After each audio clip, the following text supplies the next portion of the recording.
If you lie to the government, they'll put you in prison. But when they lie to all of us, it's called being a politician. You think taking guns away will save our kids from the killings, but you're pro-choice, abortion kills way more children. If America's so terrible and racist, it probably isn't safe to encourage immigration. Just saying, all the contradictions are embarrassing. You know who hates America the most? Americans. But we are all the same. We are red, white, and blue. Ashamed to be American? Okay, that's cool. Because honestly, we are all ashamed of you too. Y'all are so fake. Oh no. The forecast said that there'd be snowflakes. Whoa. And we are back at it. Wide Right Turn coming at you here on the Independence Network. Got Tom Kelly with me as always. And you know what, Tom? This is the second time in a week we get to do a show together, both Crosstalk Live and Wide Right Turn. Going to be airing on the same day with brand new episodes twice in 1 week, and it's not even my birthday. What a treat. Yeah, that's something for me. I mean, I was thinking about something. We're going to come up on this later, but there's an old saying to talk less and say more. And yeah, it's different for me to have a week where I'm talking more. Well, we're more than happy to have you. And, you know, even on Crosstalk Live, it's been a long time coming. You were the first guest on the Independence Network when we did our launch party. And for some reason, it just took a while to weave through all the scheduling and all this other stuff. But we finally got you on Crosstalk Live. We're happy to hear you say more. And with what you just said, I'm assuming we're going to be getting into that cowboy ethics code of the West. But I'm feeling the onslaught of emails coming. Oh, be careful. You're not one of us. You're not a real cowboy from Wyoming. That is our code of ethics here. So I'm not one to tread lightly. I'm ready to jump in, but as usual, bring what you got, Tom, and I'll jump in when it's appropriate. Oh, I am not the least bit afraid of a fifth generation Wyomingite saying I have no idea what I'm talking about, because if that is the basis of your argument with nothing following it, that means you actually don't know what you're talking about. So you're using that crutch of geography.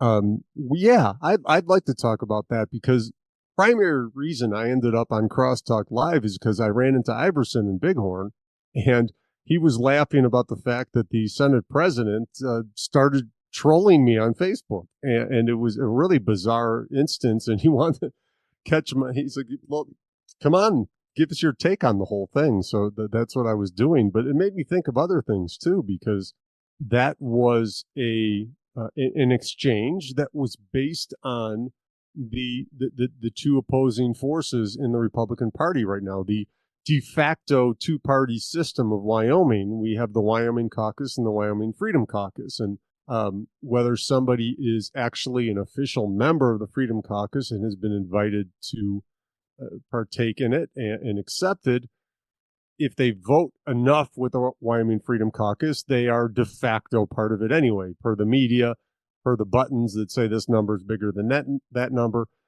And then we have the Wyoming Caucus, who I guess is everybody else, because not all of them will say who they are, but that is the faction of the Republican Party that currently holds the governor's mansion, has the speakership in the House, and has the Senate presidency. So they have the leadership, not leadership of the party. The leadership of the party is clearly Freedom Caucus, but the leadership in government is the Wyoming Caucus. It's an interesting dynamic at that point. And the Wyoming Caucus can usually be, you can delineate who they are by matching their votes with, funny enough, the members of the Democratic Caucus. Because if you look at the Republicans, if you want to see if they're Freedom Caucus or Wyoming Caucus, just go to Doug Girard's Evidence-Based Wyoming and go ahead and match individual legislators against the votes in general, and you'll see the ones who line up with the Democratic Party, as we say, the purple and blue dots, tend to be the Wyoming Caucus, and the Freedom Caucus tend to be the ones who vote less often with the opposition party, which is typically how a two-party system works. But that made me think about many of the arguments that, whether I see a column from Rod Miller or I see some article or I hear some offhanded comments about a candidate such as a Freedom Caucus candidate, or I see a headline about Mark Jones being like, out of stater runs for office, that type of thing. Mark Jones is not an out-of-stater. He's a Wyomingite. Yes, he moved here from another state. He's a Wyomingite. Just like when immigrants come to America and become naturalized, they are American citizens, 100%, whether they're born here or not. And you know what? I believe Mark Jones came to Wyoming legally, too. So if we're worried about that type of thing. I don't buy this argument whatsoever that you have to not only have lived your entire life in Wyoming, but your parents must, and your grandparents, and your great-grandparents. And they all have to be from having lived in Wyoming to understand how things work here.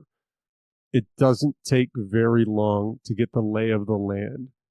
You can't just walk into a town and suddenly run for mayor. You can't just move to a district and say, I want to be the representative at this point.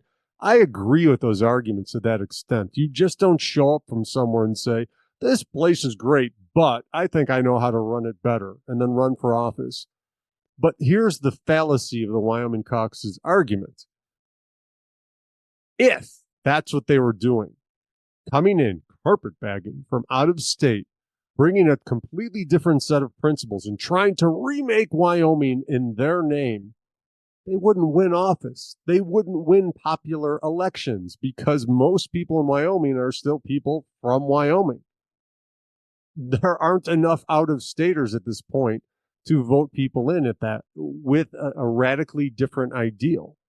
So what we see over and over are people moving into the state because we, you, me, Mark Jones, Jeanette Ward, we identify with the culture of Wyoming, and there is such a thing to identify with the culture of a society, and we come here because this is where we fit in. Jeanette and I did not fit in Illinois. Illinois is big government, big tax, secularism, diversity, inclusion, equity, anti-capitalism, demi-socialism, whatever you want to call it. They are anti-freedom. They were a place where you had to show your papers and prove to the government you had the right to be outside, or the privilege to leave your home during a pandemic. So we come to a place like Wyoming. Jeanette and I both came here before the pandemic, thank God, because this is the place we'd like to live. And I hear things such as like, well, you just don't understand how it is here, you know. And I hear about the Cowboy Code of Wyoming, and I am a former history teacher. I have a doctorate in American government. That is my PhD, American government. I have a double major in American government and urban politics. I have spent decades studying history and government and culture of the United States. Just because I've lived most of my life in Illinois doesn't mean I've spent all of my life in Illinois. And I first came west in the 1990s and fell in love with what no longer exists, the great state of Colorado, and moved to Colorado. And when other people came from California and came in and said, this place is great, I love the mountains, I love the clean air, but we need a homeless shelter, and we need to liberalize drug laws, and we need gun control and higher taxes, and remade Colorado in the name of California, well, it basically became Illinois with mountains. So I moved to Wyoming because Wyoming was now the place I wanted to go to. Now, you have to remember as I go on and on here, this is the background of the whole thing. It was difficult to go from the Chicago area with roughly 6 million people to Greeley, Colorado with about 100,000. That felt small townish to us. We were used to skyscrapers and traffic jams and daylight shootings and cops not giving a shit. And suddenly we were in small town Greeley. Wyoming we never would have considered because the largest city in Wyoming is smaller than the suburb of Chicago we lived in. Cheyenne is about half the size of the suburb we came from. After spending some time there, Colorado fell. It fell prey to the same ideology, the same tactics. When I talked to Lori Bratton, she's confirmed with me some of the same people who push these ideologies that are now being pushed in Wyoming. That's why we come with this warning that we've seen this before. And then after having spent time in small town Greeley, which is only 100,000 people, I mean, it's almost with Evans, Colorado, it's almost twice the size of Cheyenne. We finally decided it's time for small town life. So we moved to Sheridan, Wyoming, roughly 20,000 people. And that is small town life for us. And then we get to Wyoming and we learned 5 years ago that that's city life. Because I met my friends, like Dave Holland and people in Crook County and people in Niobrara County like Jeb Hansen. And they've said things like, wow, you're from the city. I'm like, oh, yeah, I'm from Chicago. No, I meant Sheridan. I'm like, city? Okay, I'm sorry. But that's when I first moved here 5 years ago. But I'm an intelligent man, despite what some of you may feel about me. And I became acclimated to the fact that, yeah, life in Sheridan, the city of Sheridan, is very different than it is on the outskirts of a place like Lusk. I get it. I understand how things work here. I understand the rancher lifestyle. I've not lived it. I understand the mindset. So this whole idea that you can't understand like the cowboy code of Wyoming unless you've been here led me to look in this a while ago, and I really had to say something about it, and we'll go by this piece by piece. It was in 2010, Wyoming Statutes, Title 8, Chapter 3, Section A. Wyoming in 2010, the year I decided to leave Illinois, not 4 generations ago, adopted not the cowboy code, but the code of the West from a book called Cowboy Ethics that was written by James P. Owen, who's from Kentucky. Yeah. Tell me about how I don't understand Wyoming life when I live closer to Kentucky than anyone did in Wyoming. Yeah, it's one of those funny little things I pointed out every so often. Hey, that says the code of the West, not code of Wyoming. And people are like, oh, well, it's in our statute. I said, well, maybe our legislators should follow it. But this isn't an organically Wyoming concept or posture at all. And I have no issue with that because I'm not somebody who's prejudiced based on which state you're from. James P. Owen had some great ideas. I don't care if he's from Kentucky or California. If you wanted to call this the Code of the West because he was from Oregon, that's fine because these are great ideals. But I'd like to talk about those ideals tonight and how people interpret them. Why don't we go through these? There are 10 listed there. And I'd really like to go through each one. But the one I'd like to talk about the most, thankfully, is number 10. So I don't have to come back to anything. What do you think? Oh, I think that'll work perfectly. I'm fairly familiar with these, so I don't think it'll be too much of a problem. And I probably have a couple good examples of how this isn't necessarily applied by all your good multi-generational traditional Wyoming Republicans. Well, dear sir, that is exactly what I had in mind. I read through these and I thought of how many people in so-called government leadership, especially after Ogden Driscoll trolled me like a teenager with a bad attitude on Facebook, that he definitely was not living by the code of the West at that moment. The first is, number 1, live each day with courage. Well, what is courage? Is courage using your position of power to try and intimidate voters into silence? Absolutely not, but I'm going to just let that go in general. To live each day with courage is a concept that is obviously not just the West. It's not just American. You could follow this back to ancient times. The idea of courage for me has always been knowing what the right thing is and doing it even if you're afraid to. Courage has never been for me to never have fear. It has been to be afraid and then still do what's necessary anyway with confidence. And I don't always see that in the legislature. When I see living with courage, doing the right thing is passing legislation and policies that abide by what the voters and the people of Wyoming want, or what aligns with our principles of limited government and individual freedom and compassion and love for our neighbors. It is not courageous to slip in $800 million worth of spending into a bill because we're afraid the federal government might cut our money off. What do you think of that? I think you're absolutely right. And there could almost be endless examples from not only the legislature, legislative leadership, or our governor. Yeah, let's jump on a state-owned private jet, go to Harvard, and claim that we have all stated we are going to be carbon negative when no one's ever talked about it. And I don't know if he thought we were never going to hear that soundbite or not, but yeah, that's not courage.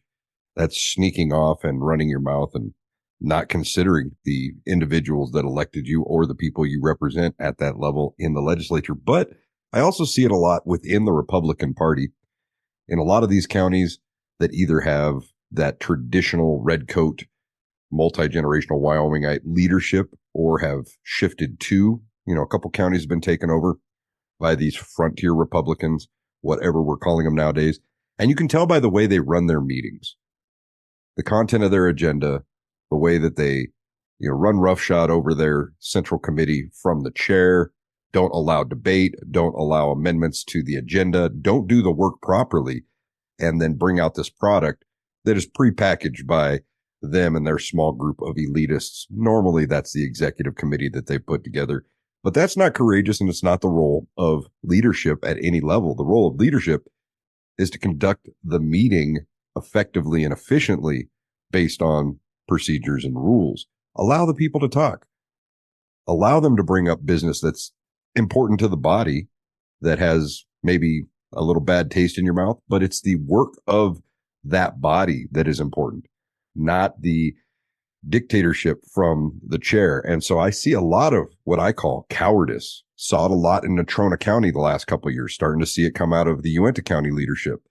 Saw it in Laramie County's Republican Party leadership for a lot of years, where they wouldn't even let people debate, question, or add business items to the agenda so they could discuss it at their meetings, because they have no courage. They have no ability to face difficult situations, hard realities, things they may not like, but they take that title of, I'm a Republican leader, I'm a Republican chairman, so I got the meeting done and we're doing good work, and that makes me courageous because, no, it doesn't.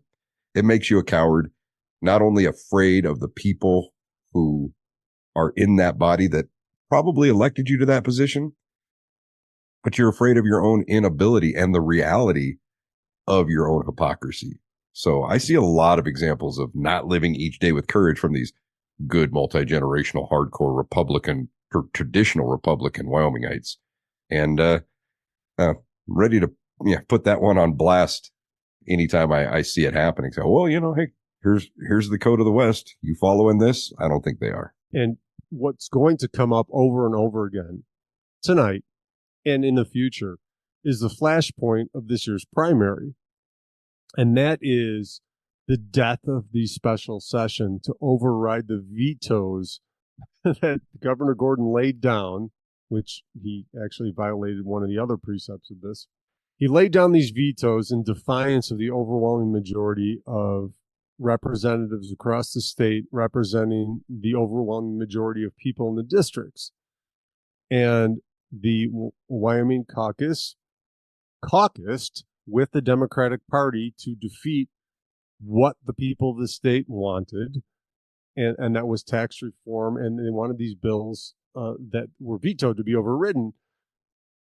It's not courage to say, well, we can't have a special session because God knows what's going to happen. It's going to be chaos. I mean, that's just weak leadership, or that lack thereof leadership right there. But you're not living each day with courage when you say, well, what if this happens as a special session? I mean, you could say that about anything. Well, what if there's a fire and the alarms don't work? We better, you can't make decisions based on anger or fear. And if you're angry, you're not acting with courage, because sometimes it's courageous to swallow your pride and do the right thing. And you're definitely not acting with courage if you're making your decisions based on, oh my God, what might happen? 90% of what we worry about never happens anyway. Well, okay, I just pulled that statistic out of my ass, but you know what I mean with that. Yeah, it's Let's move on the Wyoming caucus motto: live each day in fear, especially in an election year. But yeah, number two's definitely got some connotation I want to get into. So why don't you roll with that? Oh, yes. Take pride in your work. Pride, one of the 7 deadly sins. But sometimes I think the way pride is interpreted, it is conflated with the word arrogance. Now, I am very, very familiar with the word arrogance in an almost ironic way, because I'll again bring my own personality disorder into this, because sometimes people need to understand where I'm coming from on this. A very common characteristic of autistic men, especially those of us with really high IQs, is we come across as just flippant arrogant. We just come across as thinking we're just above other people. It's the oddest paradox in how things work for us, because we simultaneously have this inferiority complex. Somebody like me and somebody like Elon Musk, we go forward in life. He goes on to become a successful billionaire, an entrepreneur. I go on to become a black belt and a doctor and professor, because we are driven by this inferiority complex. We are never good enough. We don't like ourselves. Society doesn't like us. We don't fit in. We have trouble. And so we're constantly trying to prove our worth. So while we put forth this aura of arrogance, we are actually constantly feeling inferior. I understand it completely. And I know how I come across to people sometimes, because I state things factually like I'm a genius, because I am, literally. It's been documented. And how I'm not impressed by things like credentials, like Dr. Fauci. I don't care what his job is or what his title is. The guy's an idiot. So they say, well, who are you to say? But it's a different worldview, how we look at things. But I'm rarely proud of who I am and what I do. People tell me I should be, my accomplishments as a father, as a martial artist, as a professor, but I'm constantly doubting myself. But let's talk about true pride and arrogance. What am I proud of? I'm proud of the fact that my kids are good people, that people come up to me and say, those are the nicest children. I mean, and they're long-haired rock and roll goofs like their father. That's fine with me. And they're quirky, and my boy's autistic like I am. I have 6 children. But I'm very proud of who they are. I'm not proud of myself for raising them, but I feel pride when people talk to me about my children. Arrogance is a totally different thing. Arrogance is the belief that everything is centered around yourself, that you are superior to people, and that is the antithesis of somebody with an inferiority complex. So I just got that cleared out of there right now. So when I talk about pride and arrogance, when I see pride in the legislature, it's men like Ken Pendergraft, who is okay with the fact that media will beat up on him, that there will be mischaracterizations of him, that people will label him and describe him as being heartless because he didn't support this government program, or being obtuse because he didn't support that government program, that he can look in the mirror and say, I did the best I could, and I'm okay with that. That is taking pride in your work. At the end of the day, to be able to look in the mirror, look yourself in the eye and say, I did the best I could. Arrogance is, how dare you question me? How dare you challenge this? You don't know what you're talking about. You have no idea. Oh, you don't have the character that's necessary to be at this level. I'm smarter than you. I'm better than you. I have more money than you. I have more power. I've lived here longer. All these things that are completely inconsequential to who you are as a man, who you are as a human being, who you are as a woman. There is nothing that pride and arrogance have in common, because there is actually an underlying foundation of humility and true pride, that I'm okay with who I am and what I did. And arrogance is, I need everybody else to see me as better. Yeah, I kind of take a more proprietary I mean, I agree with what you said, and I know that there's a difference, and the word pride really sticks out at you in that one. But I think I just take it for its meaning. And the examples that I have is there's a lot of times, and you're going to hear the special session and Governor Gordon a lot on this show. And in fact, we may run real long on this and split it into 2 shows as we're at number 2 and we're 30 minutes in. So I don't have a problem with that either. I will take pride in doing that extra work. Not a problem. But for me, it's if you're doing something that's worthwhile, legitimate, and you're being fundamentally principled about your efforts and the content of the work you're putting out, then it is okay to be proud of that work, and not as much as, the sin arrogant side of what you're saying, of what you pointed out, but of this is work I'm willing to defend. This is work that is worth protecting. And we saw that being violated by the traditional Wyoming Republicans over the special session.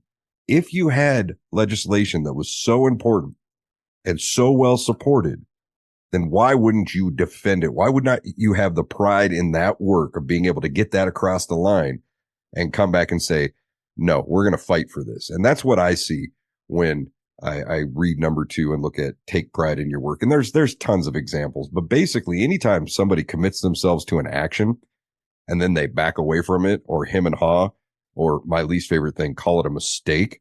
I like to pin it right on their chest and say, nope, we're in Wyoming. You take pride in your work. That's your work. Be proud of it. You live with that. But it really comes down to, is this an effort that you're willing to come back and defend and protect while, it's going through the process, or it's being dealt with, again, like the vetoes from the governor. And that says a lot, not just, all the excuses of why these individuals didn't call the special session. Hey, in my mind, it's a violation of the second code of the West. You were either disingenuous on the front side when you voted for it, or you're disingenuous now in not taking pride in the work that you legitimately put the effort into during the session. Yeah, you either didn't live your life with courage, or you didn't take pride in your work at that point. And if we just talk about taking pride in your work, yeah, on its surface, my knee-jerk reaction is it just means don't half-ass stuff. If you're going to do it right. But 3 and 4 we can take together. Number 3 is always finish what you start. Number 4 is do what has to be done. Well, we're right back to the special session. Always finish what you start. They laid it out there. End gun-free zones. Stop this ridiculous notion that people who are undeterred by homicide laws will, for some reason, go, I'd really like to kill a bunch of people today, but there's that big ugly sign that says no guns. Darn, I'm foiled again. And the other one is do it has to be done. To do something like that, we had to override the veto. And there you go. The Wyoming caucus, knees buckling, money coming in from whatever donors, whatever assurances they got that this was going to be vetoed. We can't have a special session. Sorry. Going to cost too much money. Let's blow $40 million on this. Let's blow $100 million on that. We could blow out the budget by $1 billion. This might cost $300,000. It's just too expensive. It was so disingenuous.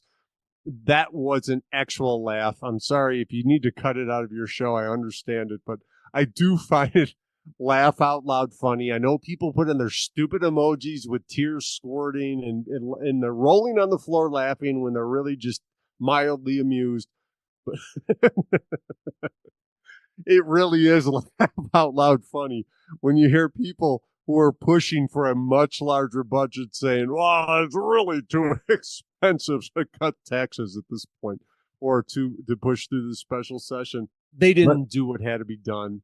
They definitely didn't finish what they started. And when you're running these op-eds, it's Say, well, we didn't get the ball across the line this time. Maybe next time. maybe next time you won't be there, so it will get done. Yeah, and the money thing with the budget is kind of the point that is brought up in my mind is, good on Governor Gordon. He did embody these 2. He always finishes what he starts, or at least tried to, because he had that big dream of that big budget, and he did what had to be done to make sure he got it. He made sure that the legislators that were going to tilt a vote one way or the other knew that certain things were going to be coming off the list. I have no doubt of that. I have no evidence of that. But yeah, when he went in with his vetoes and he had his little personal meetings with separate legislators, I've got plenty of evidence to prove that those meetings happen, calling legislators out during the legislative session to come to his office and talk to him. He did what he had to do. He finished what he started. He got that dollar number up there and made sure that at the same time, almost zero real property tax relief was provided to the people. And he took a lot of pride in that work. He went back and embodied number 2 when he wore that tie and made that stupid Dr. Evil joke about hijacking $1 billion from the people of Wyoming. So the other thing about these is kind of an example of what I just did there is when you use these in a negative way, it doesn't mean just because you do all of this stuff that you're a good person. And that's another piece of the hypocrisy that I want to point out. Well, it's the code of the West. At least he did it. You even point out Governor Gordon follows the code of the West. Yeah, to do some pretty evil crap. It doesn't make you good at all, but at least he sticks to some of the wording of the standards here. And definitely, I love that fake Dr. Evil laugh he did when he was pointing at his tie and joking about robbing the people of $1 billion at the end of the session. Did he even hold his pinky up to his chin as he did it? I didn't see it. He absolutely did. I have a video of it on the Facebook page. You can go check it out anytime. That pinky is up. He's pointing at the tie, and he's taking a whole lot of pride in that work. This is what I'll say about Governor Mark Gordon. And I'm not going to impugn the man because his politics are different from mine. I know many people's politics are different than mine. It's the life of a libertarian. I piss off liberals and conservatives on a daily basis. I don't know him personally. I have met him in person and had conversations with him and spent time sitting next to him and his wife, who's a wonderful woman, at dinners. And he's a very intelligent man. He's a very friendly man. He's very well spoken. And he's a very effective politician. So I really don't like when people start just like talking about like, Gordon, he's just a piece of whatever. He has his principles. He stands by them. So I'd actually agree with you that I know about Mark Gordon. He largely stands by the code of the West. That except when we get to number 6. But let's go on to number 5, and then we'll come back to that one. I like this one a lot, but it is very vague. Be tough, but be fair.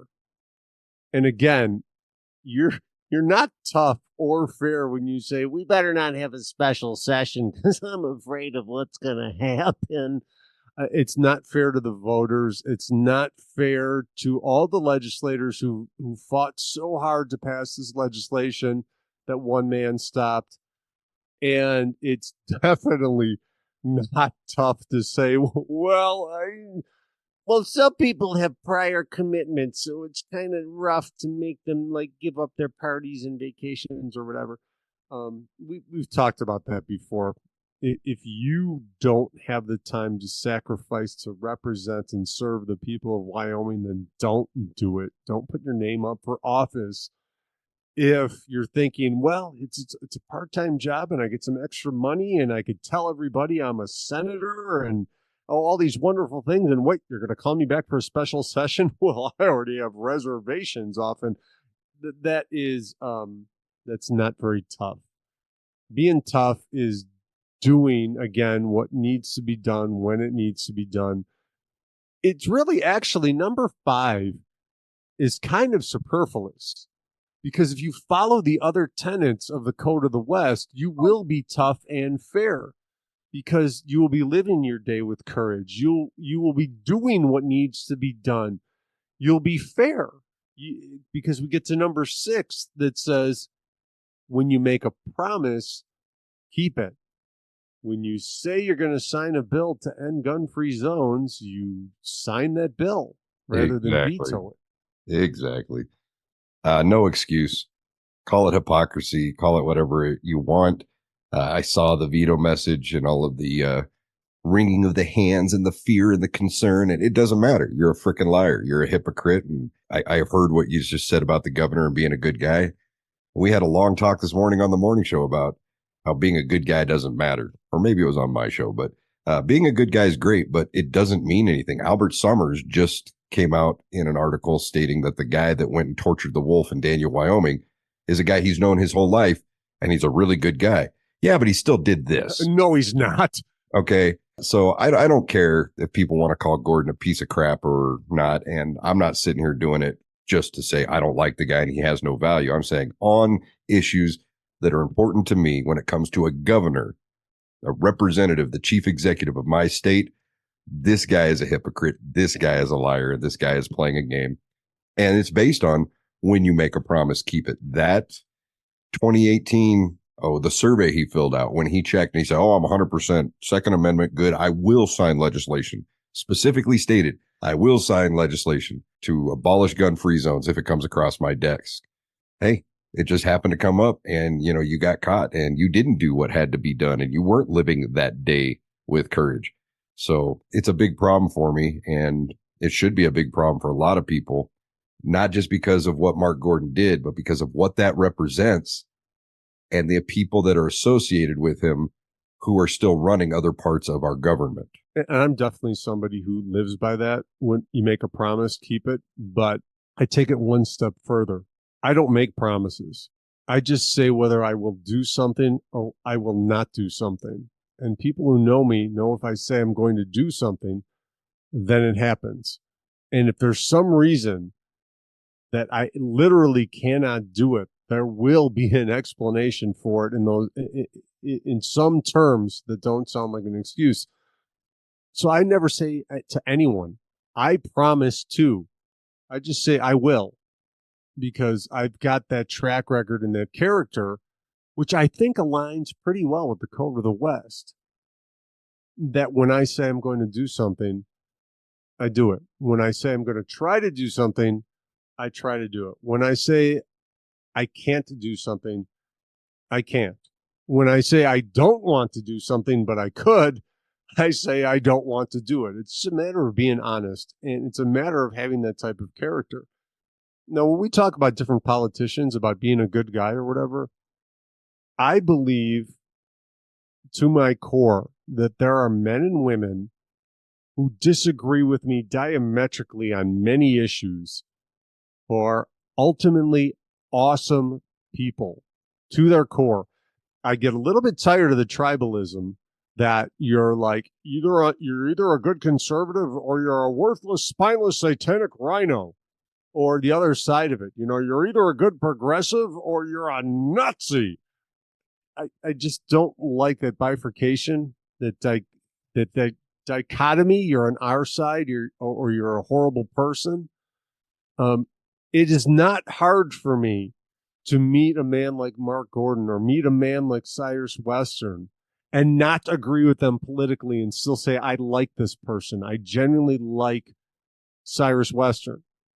And I know people like to beat him, call him frat boy or whatever. I've talked with him. I've hung out with him. I've literally had a beer with Cyrus Western. He's a good dude. I like him. Maybe he doesn't like me. Maybe he's like, Tom's a douche, and I'm nice to him because I want him to say nice things about me. Whatever. I'm easily manipulated like that because I work on face value, and I assume other people are doing that too.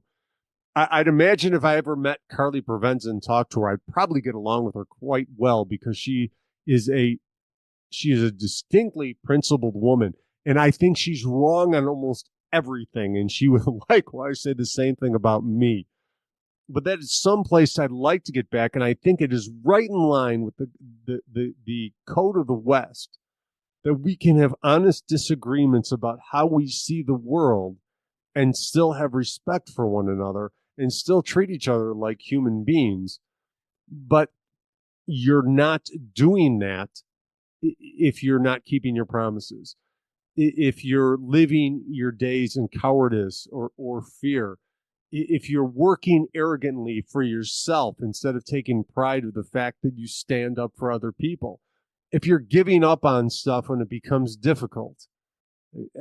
It's a cliche. Anything worthwhile in life takes a lot of effort, so we need to do that. But now we're going to get deeper into some of these, and maybe this is probably you might want to cut this into 2 shows, because this one is huge. Number 7, ride for the brand.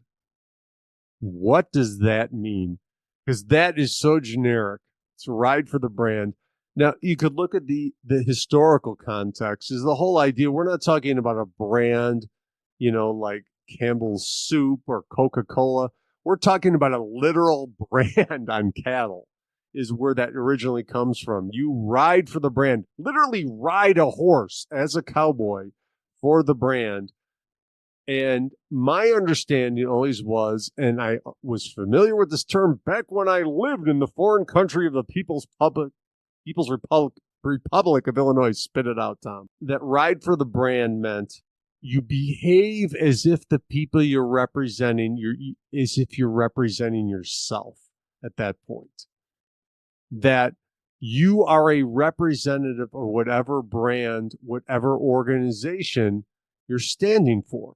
When you say, I am a part of this organization as a representative, that I will behave as if I am upholding the values and the traditions, as if I revere the foundations of that organization.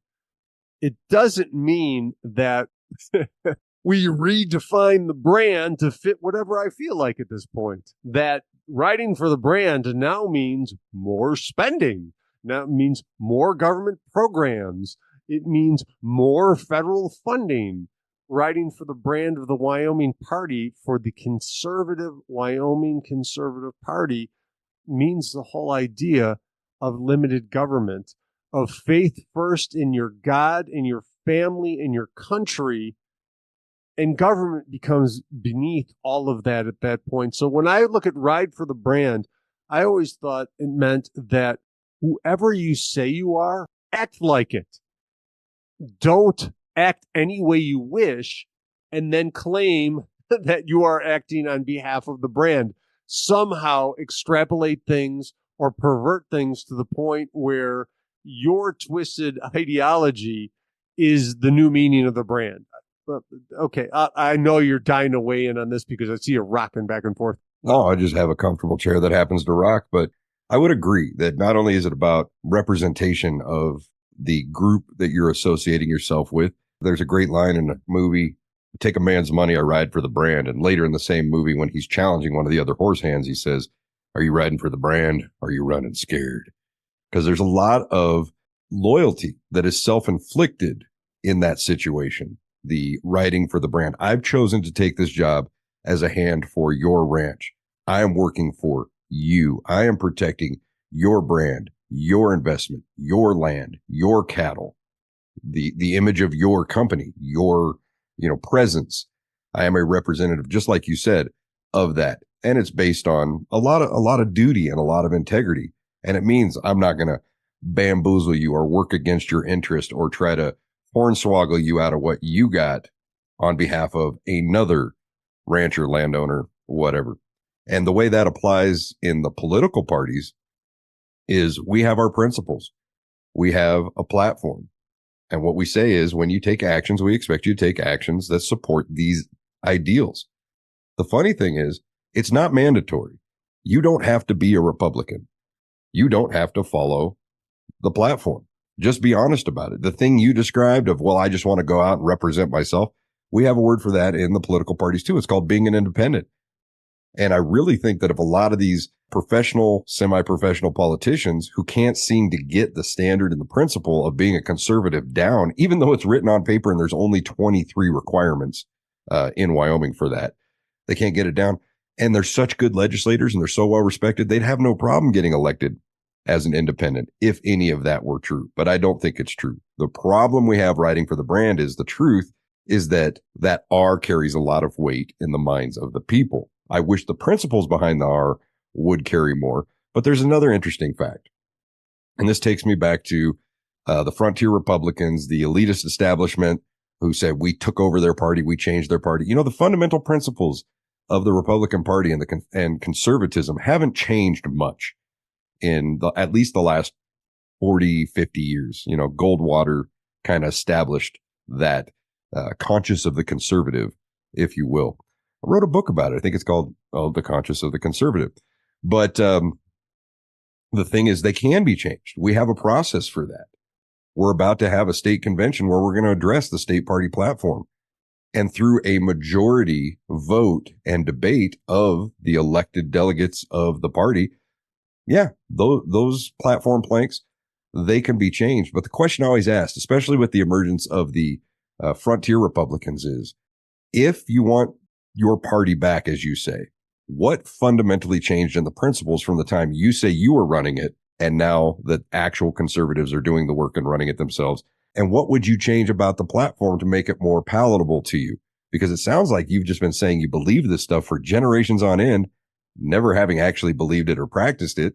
And now that the grassroots have stood up, you're so worried about losing your R because you never had the principles to lose in the first place. You want to change the fundamental posture of the party. And at that point, it's always easier just to go to the Secretary of State's office, pick up a form and start your own provisional political party. It's easier to start one than it is to burn one to the ground, devalue any equity you have in that, and then try to take it over. What would be the point of that? And I can never get a straight answer. I just don't understand because I haven't been Wyoming Republican long enough to know what it was like. Well, what it was like was a falsehood. You guys never practiced the principles. So when it comes down to when I hear and I say ride for the brand, I'm pointing to the platform and I'm saying with honesty and integrity, you believe in those things, or you're at least willing to read the list and point out the things you don't agree with. I have issues with some portions of the Republican Party platform, and I'm willing to have that conversation on any of the ones I have issues with, but they don't. So the real question is, if you want to change the foundations of the brand that much, are you really a Republican? Or are you just nostalgic and in love with the title? I don't think they ride for the brand. I think they ride for the my grandfather was a Republican for, his whole life, and my daddy, and we loved Ronald Reagan and blah, blah. That's not a political ideology. That's nostalgia.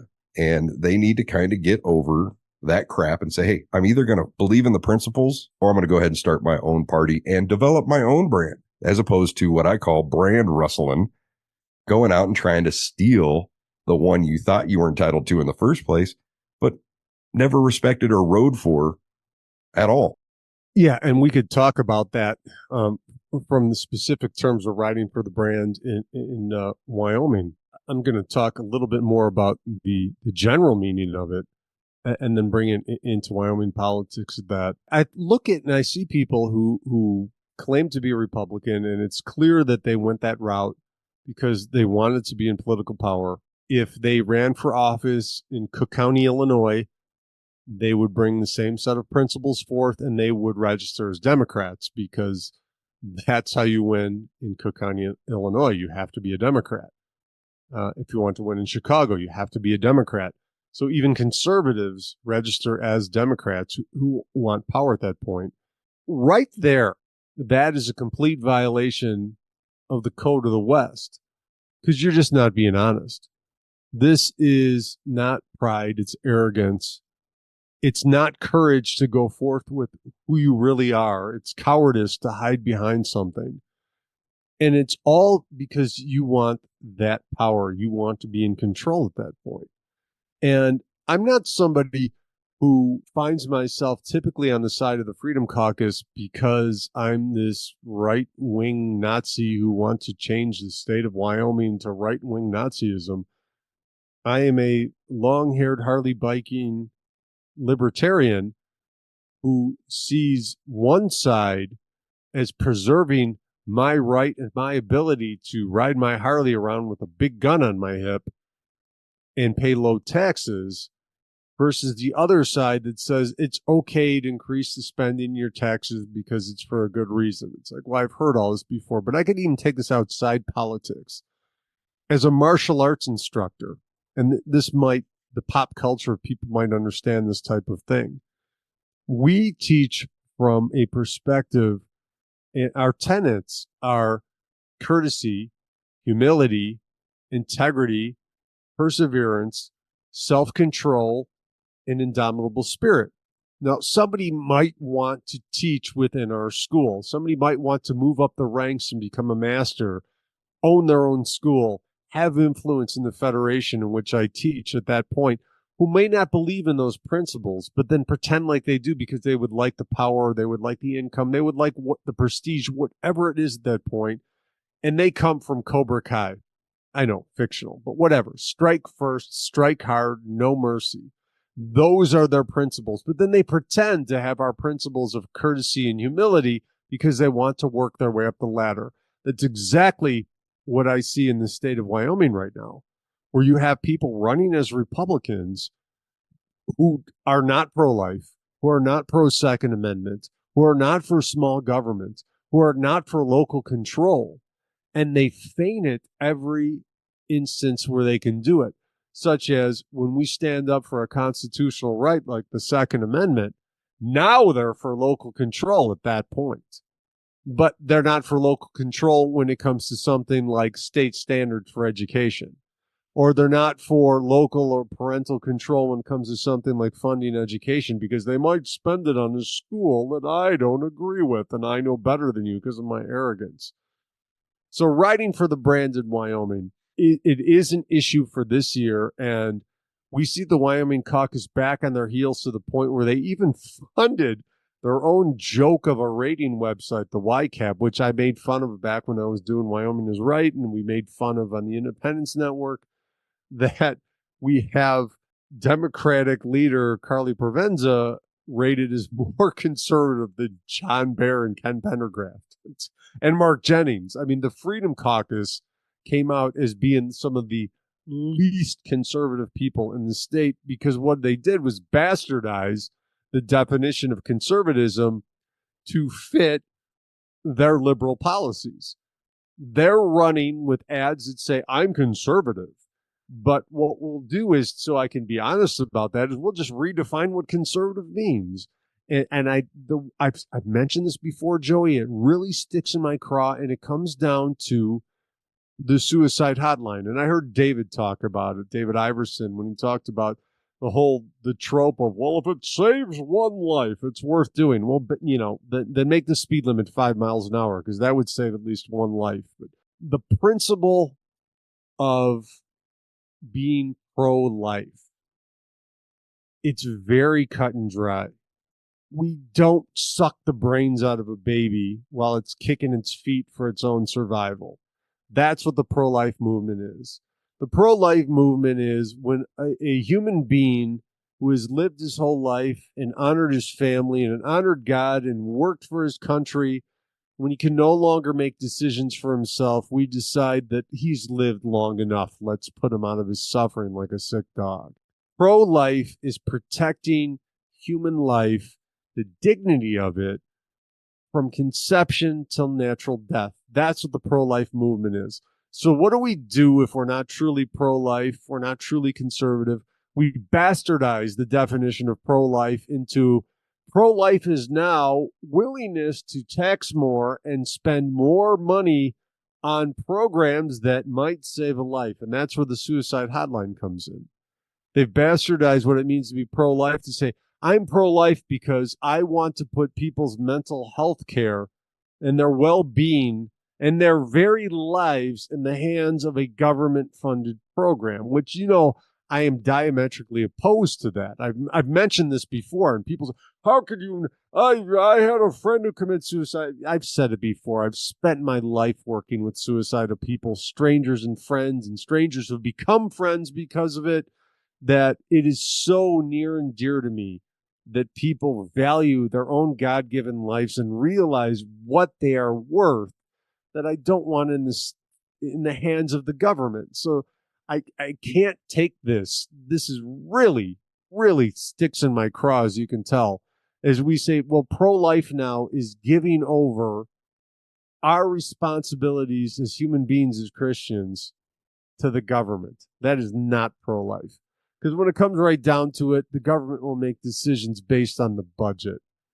And the budget is always too small. It's always underfunded. And there's always some reason why the government is falling short and your taxes needs to be raised higher. Oh, and you're just a selfish human being who doesn't ride for the brand if you don't want to give your money and liberty over to the government. Riding for the brand in Wyoming means individualism. It means local control. It means true conservative government, that government is a necessary evil because human beings are flawed creations. It is not our go-to for everything. You are not riding for the brand if you think we have a problem with suicide, the state must do something. We have a problem with healthcare, the state must do something. We have a problem with climate change, the smallest state in the country must do something. Yeah, it's always the standard of the redcoats. If there's a problem, government is here to solve it, and if there's not a problem, government is here to create a solution to make sure that there is a problem. But it's interesting what you said about being pro-life, and this goes back to what I said about the platform in this writing for the brand, is that I personally have some issues with the way standards and principles are worded in the Republican Party platform. And I'll tell you, pro-life is one of them, because it says from conception to natural death. Well, there's a whole lot of things in there, if you step back and look at the other principles of conservatism, that, can be toyed with. And the suicide hotline ends up being one of them. And I have proposed an amendment to the platform for this year because I think we need to better define or stick with the definition and let me know I'm wrong, because I'm not pro-life. I'm pro-innocent life and liberty. And in that, it would be endowed with the right to life from the moment of conception until natural death, or, you lawfully take a life with your rights, defending your property, your family, yourself, or fully adjudicated through proper due process execution with the death sentence. Because these are other things we believe, but even our principles don't include that and leave all this wiggle room. So I wouldn't say I'm pro-choice. I'm anti-abortion for sure. But I think we need to more clearly define some of these principles that are on our brand. Not that they're bad now, but they could be a lot better, to reduce the amount of wiggle room some of these goofballs think they can get away with when they're toying with their positions. And I think the real point here is, if you have to monkey around with the, well, technically portion of a fundamental principle in order to get your bill passed or your legitimacy recognized, then you're missing the whole point of having a principle in the first place. But I'm also a procedure guy. So I think we need to more clearly define that one and say, no, let's cut out all the crap. This is what we're talking about. And that should be a good discussion too, because for those of you out there who think that Joey and I just sit here and compare notes and tend to agree on everything, we'd have some disagreement on something like this, what it means to be pro-life, or what a natural death is. Like for one, okay, somebody tries to rape my daughter, it's only natural I'm going to shoot him in the head. So that's a natural death as far as I'm concerned. But I'm somebody who, on the other hand, I'm opposed to capital punishment. And I know one of we can get into this a little bit. This is what it is. Do some people deserve to die? Absolutely. The whole thing they just said, well, you just said your daughter. What if it was your daughter? It's like, right. I get it. I understand it. There are some people who have no right to take another breath on this planet. There's no reason any of us should support another meal for that person. They should waste another breath of oxygen. I understand that completely. But I also know that there have been enough people exonerated by DNA evidence and by bad prosecutors and by the fact that I am somebody in general who doesn't trust people in power and authority to use their authority with righteousness at all times, that if one innocent man is executed, it is worth it to me. This is a case where I actually say, if it saves one life, because I don't like the idea that if somebody's exonerated posthumously, all we could say is, oops, here, family, have some money. But there have been people on death row who've been let go. That's where I can't stomach the death penalty. The fact that I can't imagine the horror of being an innocent man being marched off to a lethal injection, knowing you did nothing wrong. And of course, this is my liberal bleeding heart here. I know America's got a horrific history with racism too, and prosecution too, where there were black people who were sent to death row, completely railroaded in the courtroom. So anyway, I get it. I understand some people deserve to die.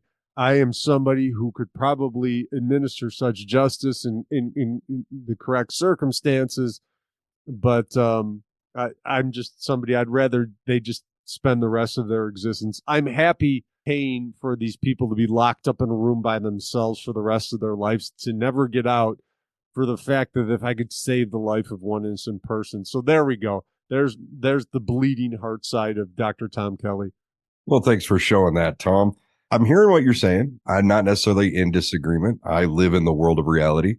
I know that there have been a lot of cases that have been overturned. The Barry Scheck has this whole group. What is it? The Innocence Project. And yeah, I get that happened. But what I heard was you're saying you have concerns about the process, which I also have.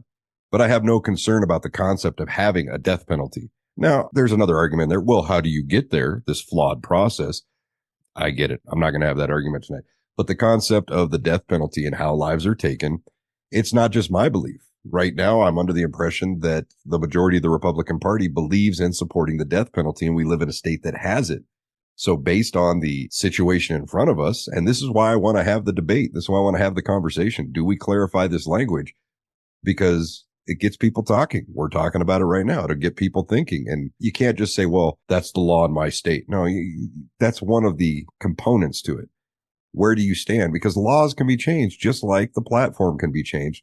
And I think the concept of having a death penalty, regardless of the flaws in the process, which definitely need to be addressed, is something that I believe in. And I believe most of the Republicans have supported for years, because anytime a challenge to the death penalty or repealing the law allowing the death penalty in Wyoming's come up, it's been dismissed.